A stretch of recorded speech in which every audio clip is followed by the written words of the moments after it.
Check out this 3D printed camera gimbal that I created. I'll show you step by step how I put everything together and then how I tuned each motor. Then finally how I put everything together and do system testing and tuning to stabilize the camera as I move it along different directions.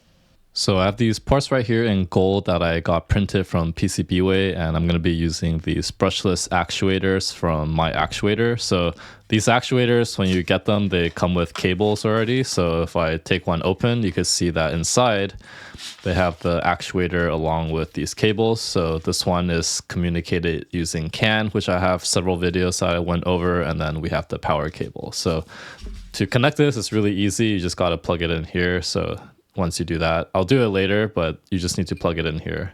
And they featured these hollow through shaft because it's really nice if you want to pass cables through. So that's a pretty nice feature. But one thing that I really like about these prints here is that I actually printed them in PLA with this really nice gold finish. And some of these parts I tested out using some threaded inserts because previously I just had it directly go into the parts. So we'll see how these turn out.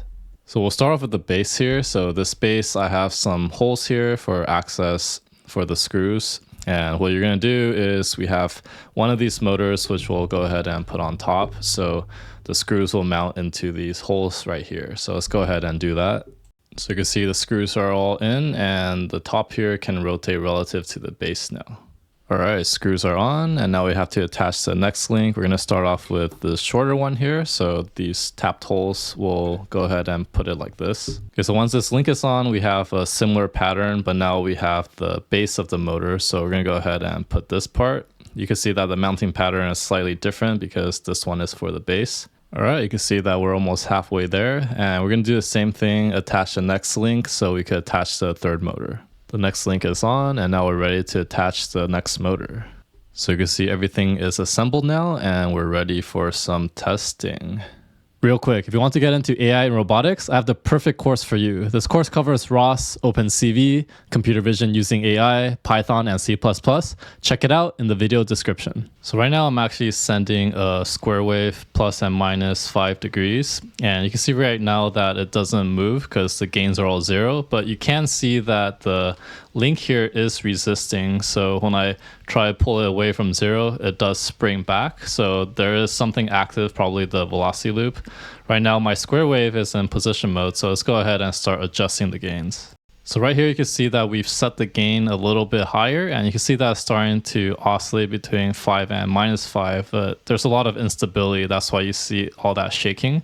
So if you can see I try resisting it, if I try pushing it, you can see that it tends to bounce back. So definitely the tuning is not quite there yet. So let's try to change the parameters a little bit. Usually the instability might be due to the lack of D gain. So I'm going to try to add a little bit of that to bring that down. So you can see I've increased the D gain here, and it's starting to be a little bit more stable, which is a good sign. So I'm going to try pushing it as if there's something attached. And you can see that it kind of resists, which is not bad.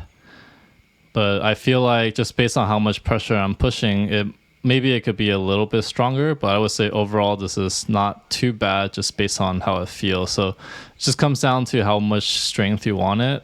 If I try dynamically moving it, you can see that it seems to be okay. So you can see right here, I'm gonna set a position to go to 45 degrees. And the reason why is because in practice, we're probably gonna have this whole fixture in this manner because there's gonna be a phone attached right here. And the main thing is most of the time it's probably going to be able to just stay in this position. But at the same time, if it's going to try to bring it to this position, you want to be able to, along its way, hold the position. But here you can see that it's not a very strong gain because in this position, it tends to move a lot. So that means that the gains could probably be higher just by a little bit. By the way, thank you PCBWay for sponsoring this video and making this project possible. If you ever want to get any parts printed and don't have a 3D printer, just come here to PCBWay. It's really easy. Come up here to 3D printing. Choose 3D printing. Once you're here, go ahead and upload your parts, choose a quantity, material, color, process, and go ahead and fill out the rest. Once you do that, submit your quote and your part will be ready for review. Okay, so I'm gonna run it again with the new gains, and you can see now if I do the same test, it still bounces back a little bit, but if you were to feel it, it feels a lot stiffer. So Of course, you could try to tune it more and more to make it better, but at some point you're gonna have to be okay with the results. But for now, I'm just gonna move on to the next motor. I could probably make this a little bit better, but it definitely feels a lot stiffer, which is a good sign. So I'm gonna go ahead and tune the second motor now. The second motor right here has a lot more weight, so I'm gonna use the same gains and see how this one behaves. I'm gonna run the same square wave as I did, plus or minus 5 degrees. So I'm gonna go ahead and start that. You notice that when I have it on the table, everything is shaking my table a lot. If I lift it up, it's not as bad, so you can see it's slightly more stable. I'm gonna just try to feel it, and you can see it's not too bad. In practice though, we're gonna tune it in this range because most of the time it's gonna be operating here. There's a bit of an oscillation, so we could probably up the D gain a little bit. So let's go ahead and do that and see if it improves it. So you can see now that it's a little bit more responsive. The oscillation is less, but it's overshooting just a little bit. I think for now, I'm just gonna leave it as is. It could be better, but we'll go ahead and move on to this third motor. So here I'm using the exact same gains as I used previously, and you can see there's a lot of oscillation. So obviously we probably need to adjust these gains a little bit to fix that. So most of the oscillation was probably from the other links moving around, because right now you can see I'm just sending it a command to hold at 45, and when I push it, it holds pretty well here. So since it holds pretty well, I think I'm just going to leave the gains as is, since I think this will do the job. So here I'm doing a quick test running a sine wave on the second motor here. I'm just making sure some of my Python code is working as I expect. And note here I've attached a webcam to this, but I could also attach a camera here, but I'm using my camera to record right now. So I've got a script here that will move it into position. So first it's going to find the initial position, then you can see it's going to start going up to 90 degrees here. So I set the speed to go up slowly, that's why it's taking its time, but here you go. You can see that it's holding position as we expect. So next we're going to try to integrate some of the other actuators together, because right now I'm only moving the second one here. Okay, so I've wired everything up, and you can see that right here, right now I have my board attached to where the camera should be, because some of my limitations is the cable for my IMU sensor here. It has to have a short length because of the I²C.